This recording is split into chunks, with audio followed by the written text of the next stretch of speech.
Welcome back to the channel, welcome back to the vlog, and welcome back to the first episode of 2025 of my series Behind the Raw, where I take you with me onto Lightroom Classic and I talk you through a full edit on an image from a recent shoot. Now, I also talk you through any mistakes that I would have made or any things I like or dislike about the image.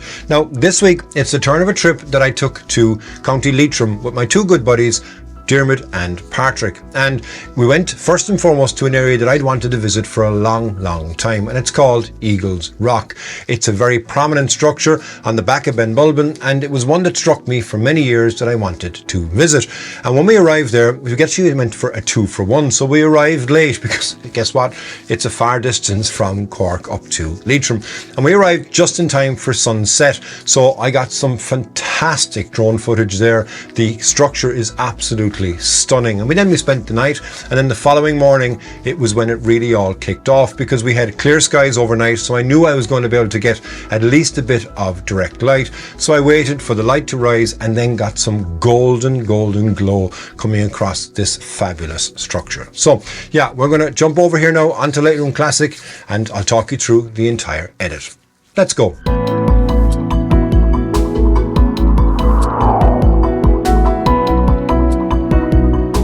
Okay, so here we are now with the image that I'm going to edit, and as you can see here, this is this stunning location. So this is Eagles Rock. It is at the back of Benbulben and it's in County Leitrim, and it's something that I'd wanted to visit for many years, like I said in the intro.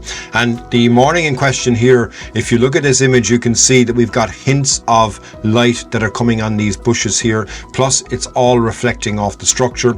And over on the left hand side, you can see just by this big red glow or highlight, this is an area which is the sun. So this is going to be the brightest part of the image. I know that's going to be too bright, let's just say it's blown per se there now on the image, but I wanted to make sure that I could get it as close as I possibly could to get as much detail in all of the shadows that we have, and we will to bring out those details anyway as we go through in post. Looking at the histogram here, you can see all of the dark areas, which is this here, and then you can see on the right hand side, this is the red area, which is what you see right now. If I turn that off, you'll see how bright it is, but it's only just clipping, so there's a lot that I can do. I didn't lose the data, it's just that it's the brightest part. It's the sun. Guess what, it's going to be the brightest thing in the entire universe. So within this image here, I'll talk you through first and foremost what my settings were. So I shot this at 1/130th or 1/320th of a second. I was at f8 and ISO was at 100, and I was at 35mm, so I was zoomed all the way in on my 16:35. And what I really like about this image here, and you'll see it when we start doing the edit, if I zoom in here to give you a look, you can see this light as it's kind of cascading across the entire area here, and then coming up in all these textures and undulations and shapes. Now this here as well is going to be a darker area because it's behind this, it's not getting any light, but that's still going to be nice when it comes to the edit. And then, like I said, I framed it with these bushes here in front, and this was waiting around for the light to be able to come up, because obviously, you know, with sunrise you need to wait for the sun to come up, but this was around maybe 20-25 minutes after sunrise, so we just had still golden light and golden glow. Long after this, it would become too harsh, so you wouldn't have that golden color in the image. So what I'll do to start off on this here, and then what I generally will do is I will go into my basic panel and I'll click on auto, and just to give you an idea of what Lightroom can do with its auto settings, you can see straight away here that it has now started to control this area here on the left hand side, and now you can start to see some of that color coming through as well, and the textures and the undulations. Like I said, look at the shapes that are on this, it's absolutely incredible. So I won't do that anyway, so I'm going to reset the image and I'm going to start again from scratch. So the histogram, as in general, is always going to be my guiding light. It's going to tell me what I can and can't do, and particularly here when I'm looking at this brighter area on the left hand side, that's what I want to try and, I suppose, control or tame. Now, one thing I don't like about this image here is this, which is this contrail that's going through here in the morning because it was a plane that had flown by. Now, I'm going to see actually, can I try and remove that using some of the new tools that are within Lightroom. I didn't do that when I originally edited the image, but I'm going to try and do it here and see if I can do it as part of this edit. Okay, so we're going to start off here, and again looking at the highlights. If I bring my highlights all the way down, you'll see on the left hand side over here that this is going to drop back, and you can see it disappears completely. But I don't want to drop my highlights all the way down here because it loses a lot of the brightness and the airiness that's within that image. So I'm going to just slightly reduce my highlights just to probably around about there. Now if I take my shadows, and I can got all the details, and this is the beauty of shooting in RAW. And if you don't shoot in RAW, I don't understand why, because when you're shooting in a JPEG, you're actually taking an edited image. This is all of the raw data, and you'll see how prevalent it will be when I take the shadows right now, and if I whack those all the way up to 100%, look at all of this detail that we have in the background here. You can even see the sheep that are on the side of the hillside. So I'm not going to go all the way up to 100 here on my shadows, but I am going to bring it up quite a bit. So I'm going to bring it up to probably around about here. And now if you look at the histogram, you can see there's a lot more detail already starting to appear in the image. Now if I go back out again and I make this fit so I can see the entire image. Now whites is something that I want to be very cautious of, because I want to bring up my whites because I want my whites to be airy and bright. But if I bring it up too much, as you see here, this is becoming overly bright. But I'm not really worried about that, because that's the sun. It's going to be the brightest thing in the universe, like I said from the outset. But I am going to bring my whites up probably around about maybe 32, I think will be fine. And then if I take my blacks, if you normally you can go and crunch your blacks to get your blacks like this, is a much darker image overall with contrast, but I'm going to just bring my blacks down probably around about -17, and then what I am going to do is I'm going to go into contrast. And now if I bring my contrast all the way to the left hand side, you see that it loses any punch, whereas if I go to the right hand side, you see that it starts to gain punch, but what it also does is it darkens down these shadows. So if I bring up my contrast, I'll probably bring that to around maybe 22, and now I come back to my shadows and I can bring my shadows up a bit more.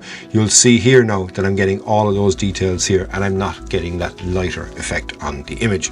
Now clarity I don't use, texture I won't use, but dehaze we'll have a look and see what I can do. Now if I bring it to the left hand side on this, it makes it look like there's a fog coming through here, so it makes it a lot more airy.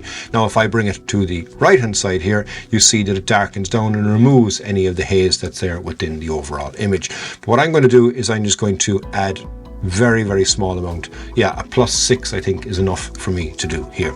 Now on vibrance, I am going to increase my vibrance on this because it was a very colorful scene, but with raw file it makes you a flat image, so I'm going to increase that. I'm going to give it around 25. But what I am going to do now is I'm going to introduce a change that I normally wouldn't do, which is on white balance. So I generally set the camera onto auto white balance. Now if I go on here and click on this and go to auto itself, you notice it gives it a bit more of a golden glow, which is the glow that I had, or the color that I had when I was shooting.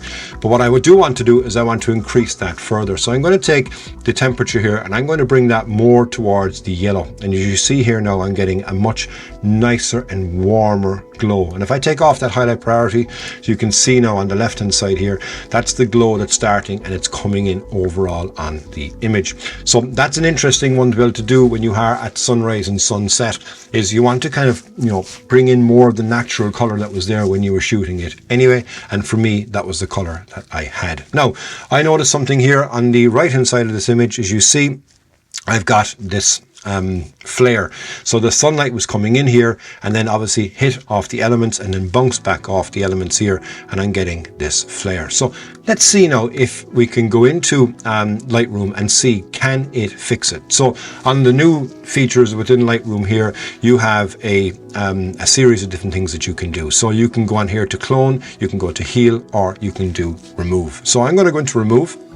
I'm going to use AI generative, and I am going to say detect objects, and all I'm going to do is make my brush a bit bigger, and I'm going to come over this here and see, can it fix that? Now I don't know if it's going to be able to fix it or not. I haven't done this yet, but let's see. I'm going to make it a small bit bigger, and now it's after selecting that area, I'm going to subtract because I don't want it to be too big, because all I want to do is just remove the flare that I have in the image. So if I bring it to that size, that should be fine. And now I click on remove. And what that will do is it will run the AI algorithms. And if you've seen these episodes before, you've seen me use this. It's going to go in and it's going to give me a couple of options to choose from. So first one here does seem to have done a good job. It's kept all the lines here clean and straight, but it is keeping a small bit of it down here. We can fix that by doing another pass, but let's have a look at option 2. So now if I go to option 2, straight away, option 2 has removed that. And then also just for use, we'll have a look at number 3. Okay, and 3 is also removed it. But I do like number 2 here because you're getting to keep more of these bushes. If I look at 3, you see that it removes these bushes and gives you a darker area. But overall, they've all 3 have done a very good job. So I'm going to go with option 2. And that's going to keep that. So now if I come back out and have a look at the image, you can see there was no memory of what was there. So it's extremely powerful to be able to fix your image for any issues that you would have on that. Now, the other thing I want to do on this is the sky up here. It's nice, but it's too much for me. I prefer to go into 16:9 for this. So I'm going to change my crop. I'm going to go into a 16:9 crop and I'm going to drag this down here. I want to have as much of the foreground. What I love about this image is the layering. So you've got 1, you've got 2, you've got 3, you've got the main structure, and then you've got the sky in the background. It would have been nice, of course, to be able to have clouds at the time of sunrise, but I didn't have any then. These came in after sunrise, so they weren't able to catch any of the nice color. But nonetheless, it still, I think, worked out well. And I think for me, I don't mind losing the pixels at the top up here because this is more the star of the show that I'm looking for. Now, also, if I want to be really specific, if you look down here in the bottom left hand corner, even though it's a nice bit of greenery and it's getting that color nicely, I think it's adding as a distraction to the image. So I'm just going to bring this up slightly like this, and now we have a better and more balanced image without any distractions on the edge patrol effectively on the image. So now if we look at this here, I'm going to press F for full screen. And now you're going to get a full look at the overall image here.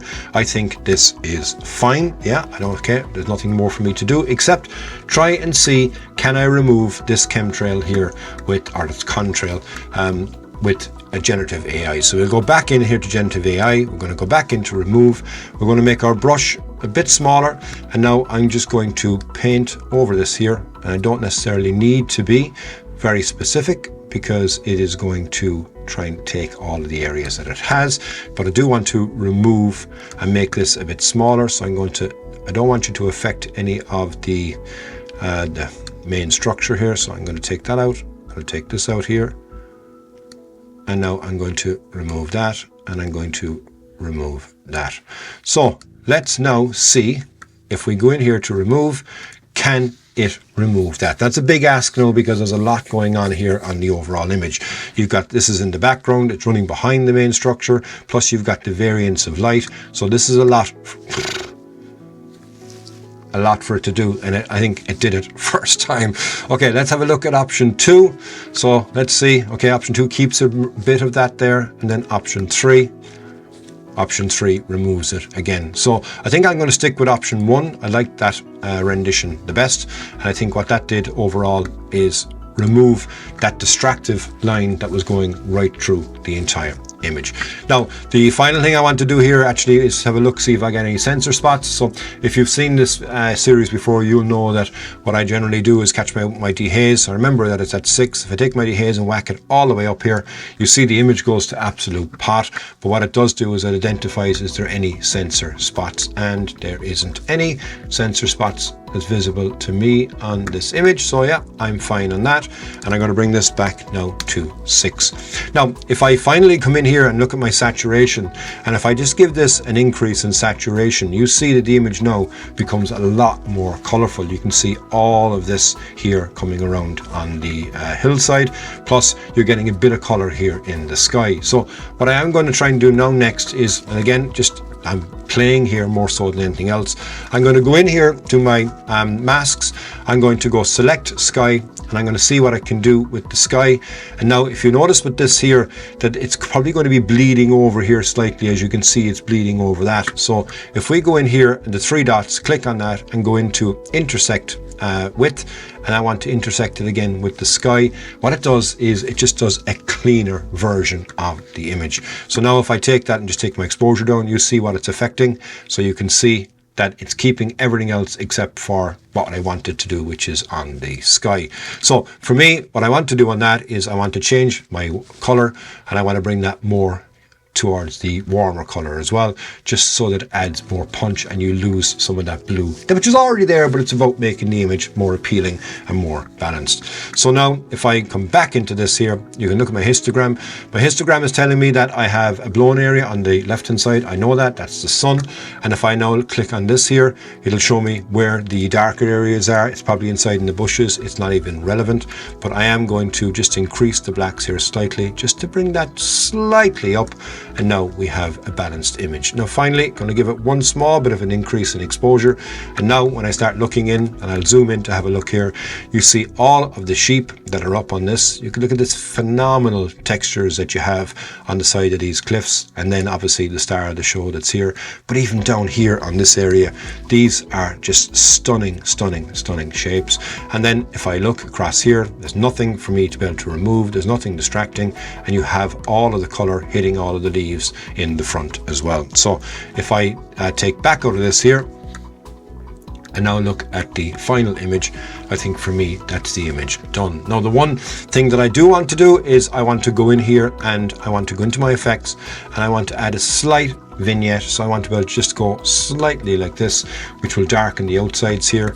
And again, what I also will then do is go into detail and I'm going to click on denoise. Now there's not a lot of noise in this. It was exposed right as you saw. It was exposed to the most that I could get, so to the right hand side without blowing the highlights, but obviously I have the sun, so nothing I can do to avoid that. But if I come up and I look at some of the areas where there might be some noise, so here in the distance, okay, yeah, not much to remove. There you go.